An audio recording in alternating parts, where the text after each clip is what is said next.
So obviously I usually film on one of these two cameras, but I wanted to talk about both of them as far as YouTube and vlogging, but specifically for things like vacation or Disney vlogs, because now that I've used both of them for that, I have a lot of thoughts. I am going to still upload our Disney trip videos from September that I have been holding on to because honestly, I thought I was gonna really be this great Disney YouTube content person and make really magical vlogs with lots of extra music and just fun little like things like Jade and Matt, if you guys used to watch theirs, like those are my favorite. I don't really know how to do that. And it's a lot of work and I'm just tired lately. So I kind of gave up and I was like, well, I'll just put the videos together. I haven't even really watched them. Whew, it's rough. So in the past, we had always used, well, this is my Canon G7X Mark III. We also have the Mark I, which I gave to my husband. So we usually bring both. That way we have a backup. This year I had gotten a used Sony ZV-1, honestly, because it looks cute and it's pink with this little case and I don't know, it just looked more fun. Also, like I will say, like the picture quality and the autofocus is what I was aiming to fix from my Canon. That's the biggest issue I've always had with this, is just the focus and the picture quality. This actually has phenomenal picture quality. I'm definitely not complaining about that. But when you're actually like, so if I was doing a sit down YouTube video, I will 100% still use this for that, like, cause this looks so much better. But if I'm traveling and moving around, it's going to have to be this one. And I'm going to explain why. So stabilization is really the main issue. Like this does struggle with autofocus a lot of times, but it still is going to give you great videos. Like if you watch any of my other ones, they've all been filmed on this and they're just fine. It is an easy one to vlog with because it's little, it is smaller than the Sony by like quite a bit. It's got, the screen is already right here. So you turn it on, it starts up really fast. You're ready to go. I can press record. And then I can flip the screen up to do like selfies or talk to the camera with my husband or myself. Easy, very fast. Also just very small and discreet for someone like me who does not like drawing attention to myself in public. So I don't want a bigger setup. I want the smallest setup that'll give me just at least decent videos. And most of my favorite Disney vloggers always use the Canon G7X. That was always the thing. Now, this one it does protect the screen, which I love. However, like my other Sony camera that I had in the past, same thing. Watch how long it starts up. And now I can use it. And then on top of that, like you have to switch it all the way around to use it. And it does stick out more when you're holding it out, which isn't a bad thing. It's just, I don't know. It wasn't my favorite setup to easily, quickly grab something if you see something happening. The other thing is like, this is a wider lens. So they both are a 1-inch sensor, but this one is 8.8 is where it starts. And this one starts at 9.4. So this one is a little bit more zoomed in than this one. So you definitely have to hold this one out even further to get yourself and whoever else in. This one you don't have to try as hard. So it also makes it a little more discreet if it can be closer to you. This does okay in low light. It's not bad. This does horrible. I had this, I swear I had this on auto camera setting most of the time.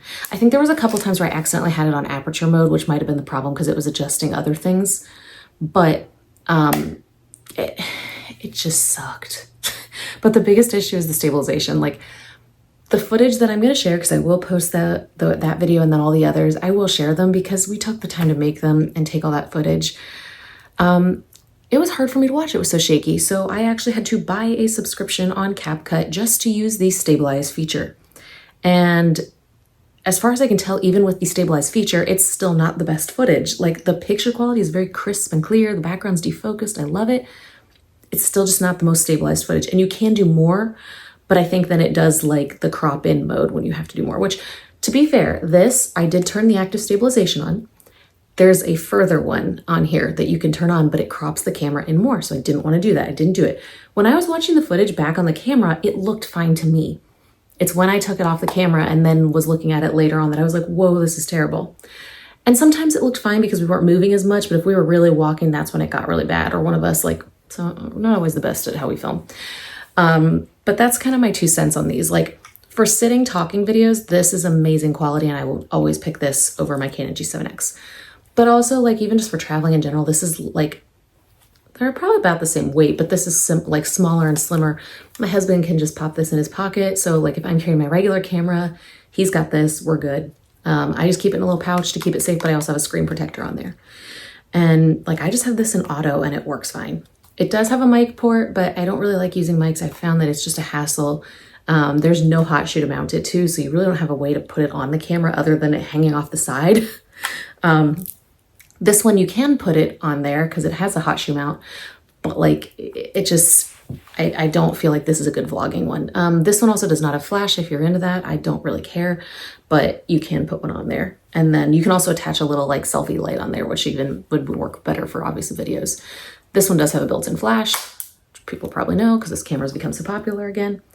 So that's kind of my 2 cents. This one has great stabilization already built into it. This one, you're gonna have to turn at least the like extra stabilization on. And even then, I don't know how good it is, but it crops in so much that I just feel like it's unusable. That's my opinion.